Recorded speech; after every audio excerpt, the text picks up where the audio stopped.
Hello, today I'm going to be showing you a game between Garry, Kasparov, and Vesilin Topolov. Hope you enjoy, and let's start. And there's going to be a lot of tactics you're going to see, and yeah. So our game starts off with the king pawns opening, and just saying white is Kasparov and black is Topolov. So yeah, that's the first one. Now e4, then black plays d6. Then Kasparov played d4. That's actually a pretty good move since it actually gains center control. And after that, black played knight f6. Then white played knight at c3, and both of them are starting to develop, but also this knight protects this pawn on e4. After that, black played g6, which is actually a very good move tactically because you can develop your bishop to g7, and yeah, and maybe later in the game that bishop can have a strong diagonal attacking the d4 pawn. So that's so far it's a pretty good developing game for Topolov. After g6, Kasparov plays b3, bishop e3. Very good, actually, developing his bishop, and now he can even push his pawn here to stop white from developing to putting his pawn to d5. So yeah, and after be3, then black plays bishop g7, bishop g7. So bishop g7, as I said earlier, is a very good move, and it actually is a very good move for the diagonal. And right now, I think that Topolov is in the better position right now because he's developing and attacking, and that's like what everyone is like wants in the opening because that's what helps you win. So after bishop g7, Kasparov is queen d2, so that the king can castle kingside. I'm fine with it, but the only flaw is that this pawn is like very weak. It has nothing protecting it, and this pawn is only being protected by the king. Like this is like f7, and this is also another f7. So you can see that castling that way is not the smartest thing. So after queen d2, black plays c6, something I would have played too if I was Topolov. And then white plays f3, and then black plays b5. And as you can see, there's the threat of pawn b4, and that's actually really good. But I think that threat is really ignored by Kasparov, and then instead he goes for knight g2, knight e2. It's because like he can't develop his knight to f3 because that pawn blocks it, and moving your knight to h3 would just result from bishop to h3, and then Kasparov would have bad pawn structure, and then you can see who has the better advantage. So yeah. So after knight e2, then looks like Topolov plays knight d7. Exactly what Kasparov did, except it's just different notation. And then after that, Kasparov does b h6, a wonderful move, and I am like very astonished from that move, b h6. So what happens is, actually, I mean, so b h6, which is bishop h6. So once it gets here, like that's like an amazing move, because after that bishop, what happens is bishop takes h6, it's like bishop takes h6 is the best move, but looks like he doesn't do that, and instead and just forgets that threat. So after the bishop h6, which is like really good, then looks like black captures, and then the queen gets here, and now that stops black from castling. You can see the queen has a strong diagonal, and if it gets here, it's actually even better. So, and then you can, and this is kind of like the outpost for a queen. Nothing attacking it, and it has attacking squares, and that's just what, that's like really good. So after queen h6, then looks like black plays bh6, bishop h6, and I find that pretty I mean bishop b7.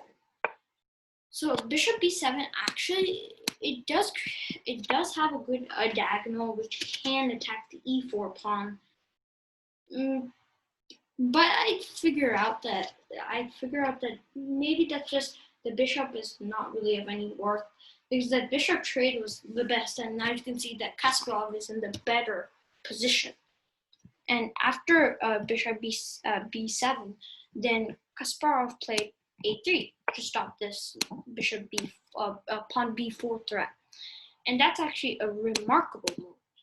After that comes pawn e5, something I would have played too. It's pretty good at trying to attack the center. And then after that, looks like black did white castle.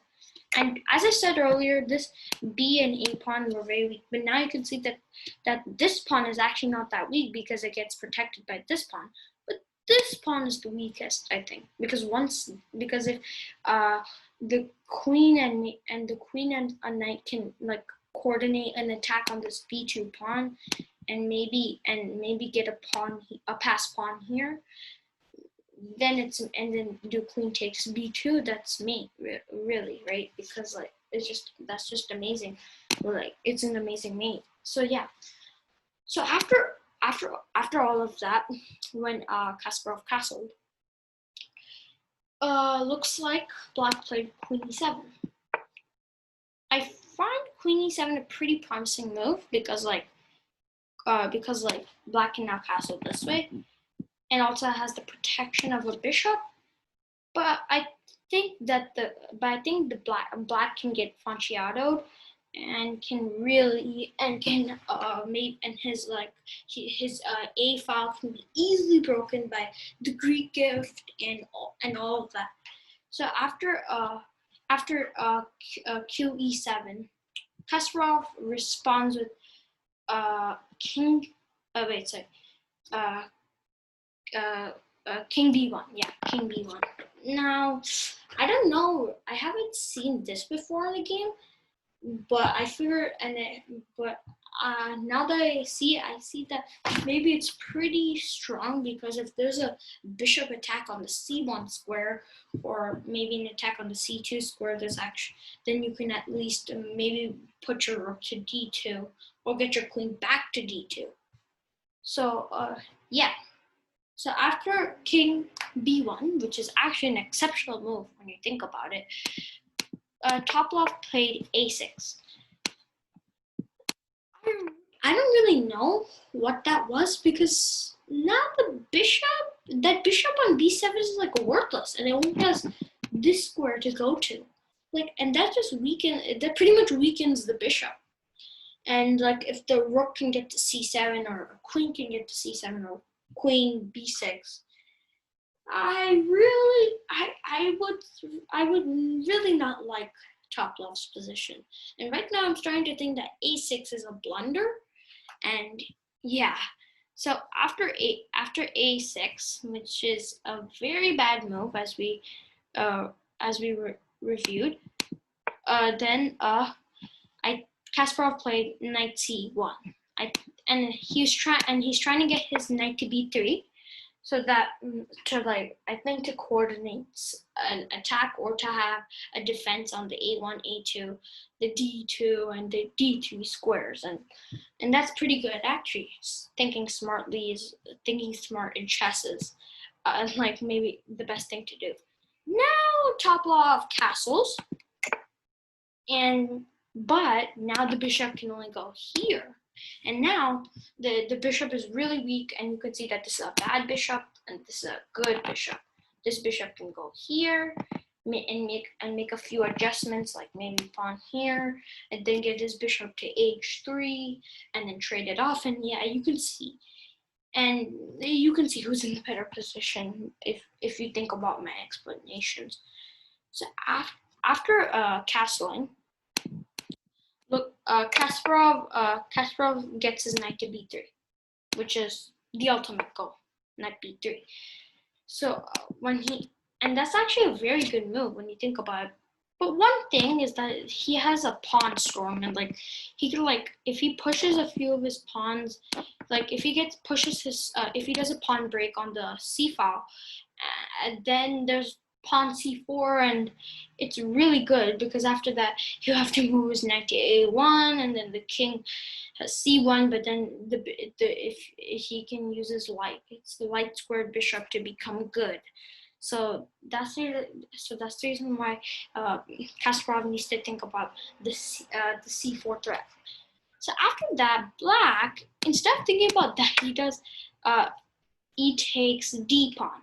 So e5 takes e4, and that was I think that the next move which comes was rx d4, which is rook takes pawn.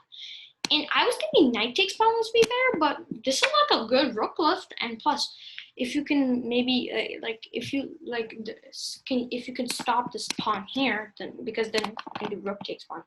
But there's only one thing: pawn here is very strong, and that actually gets pretty good. And that's actually very strong because after that, back to rook d1, then comes pawn here, and then you'll have to go right here, and then yeah, that's annoying. But after that, Topolov did exactly what I thought he'd do that. So then Garry Kasparov moved his rook right back to d1, and then Topolov, instead of doing pawn c4, which I thought was like a really good move, did rook d1. He played let's see. He played, what did he play? He played knight b6, and that's actually a very good move now, because now the bishop has a few squares to go to. As now it has here, and if he can maybe get his pawn here, he can then do bishop takes, and now he has a pretty good bishop. So yeah, that's actually an exceptional move so then white plays g3. I think that's a good move. But after g3 comes king b8, and now the bishop has here,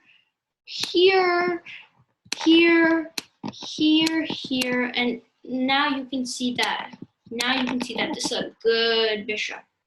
And now my worries about Topolov's bishop being bad have gone away. So after king b8, which is a really good move, Kasparov does knight a5. So he did this pretty much. And that's a good outpost, and it attacks his really good bishop, because if you can trade off that bishop, then you can see that who's in the better position. That you can see that black has a good bishop and a strong knight, while black only has two knights, which really are doing nothing. So Kasparov has good intentions. And after knight, and then what happens is, looks like Topolov does knight a5. Looks like he does bishop b8. Now I find that's a very good move. And then you guys might be seeing knight c6, the wonderful fork. the wonderful fork of the queen and the king. But there's only one thing. This bishop is here, and that bishop is pretty strong. And now that fork, it can be possible because that bishop guards it. But let's see if Kasparov can distract that bishop and do something about it. So he plays bishop h3. What? That's like an amazing move.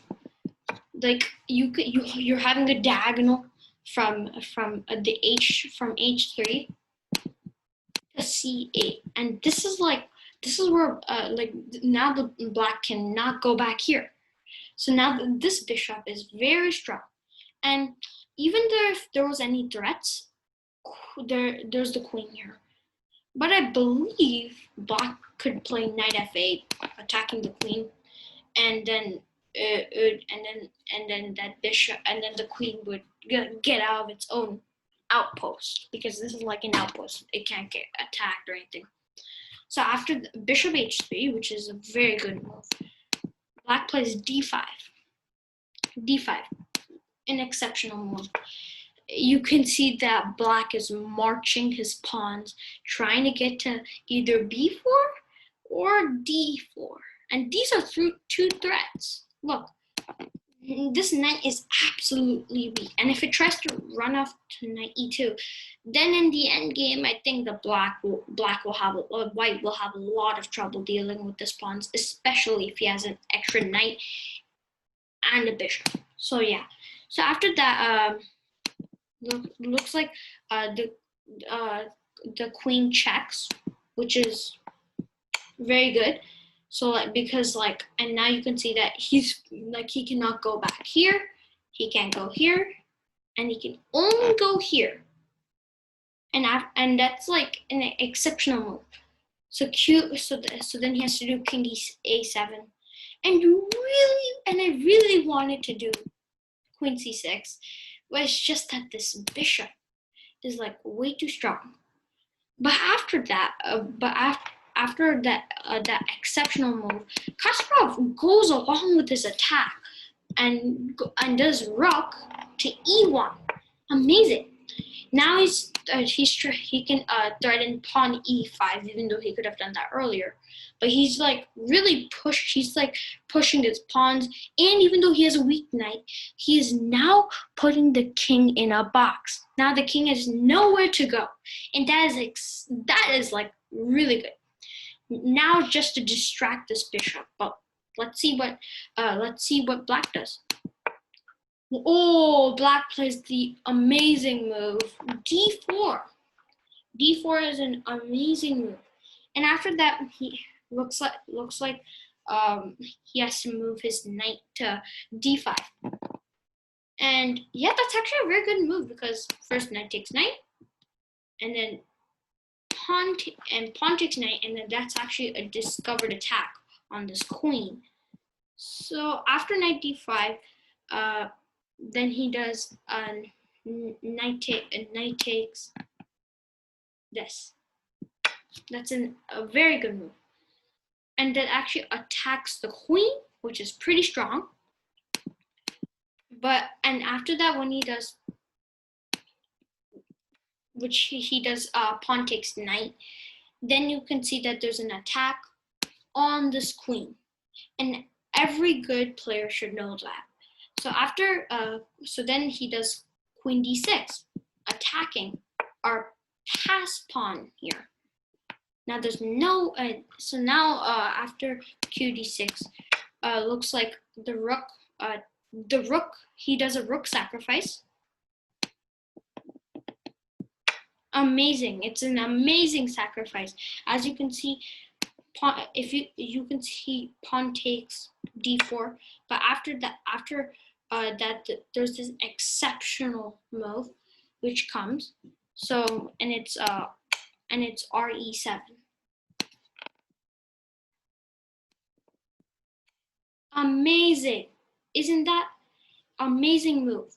re7. And as you can see, as the game goes on, then you can see then he does check. Then after check, then he does king takes knight. But then he does pawn b4 check, and the king is now in a bad box because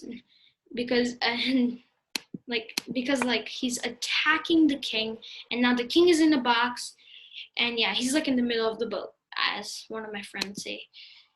So then after that, white plays queen c3, protecting that a3 pawn. See, if this pawn is pushed, there's actually a diagonal for the queen, and if he can like coordinate his rook to get to b7 or get his rook to a7, there's a type of mate. So yeah, so after that wonderful move queen c3 and actually that rook sacrifice, you can see that then looks like the queen takes the pawn, and yeah, but then his knight is actually now under attack. What a terrible move!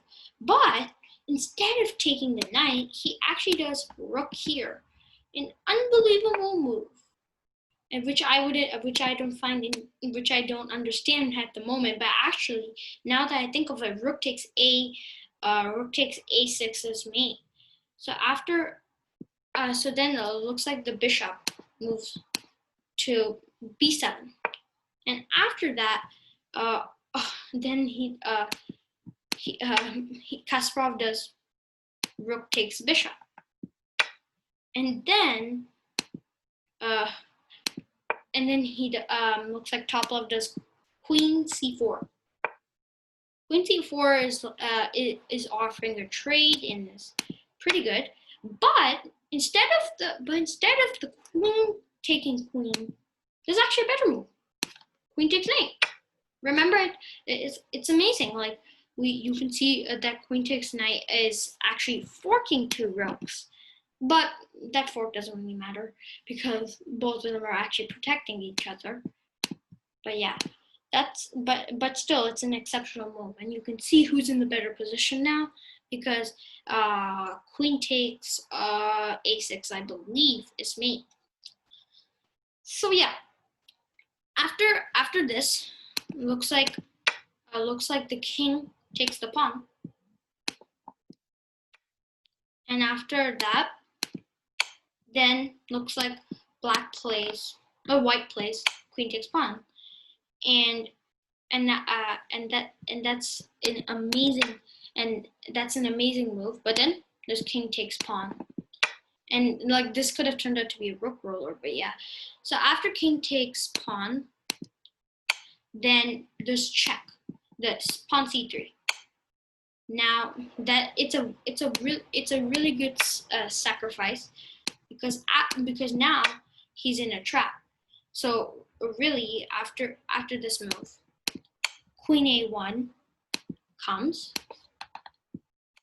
and then after queen a1, the king goes to d2,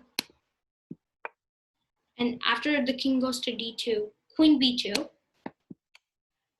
After the king goes to d1,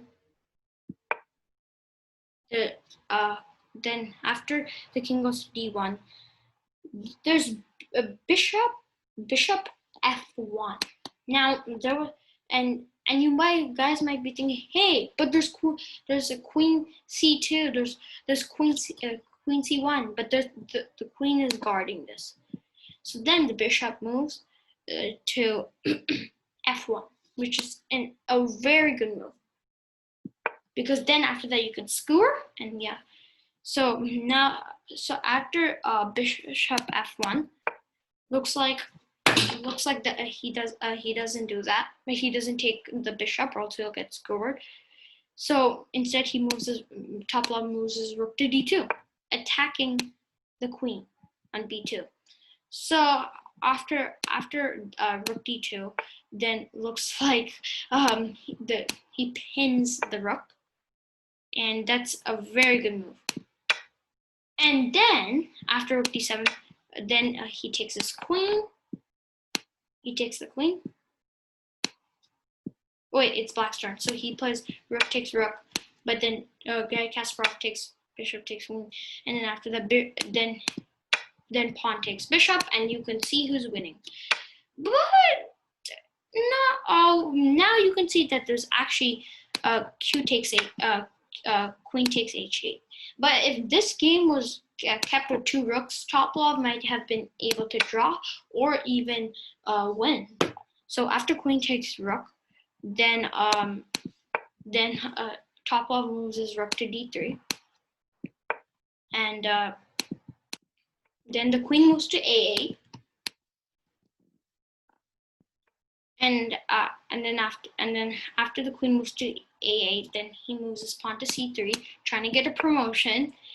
But then the queen plays queen a4, and I think you can see that this game is coming to an end. So he does king e1, and after king e1, then Kasparov plays f4, and after f4, then Topolov plays f5, and then the king moves to c1, and after the king moves to c1, the rook moves to d2, and then queen e7, and then black resigned. So yeah, thanks for watching. Hope you enjoyed, and we'll see you next time, and I'll be showing you more games.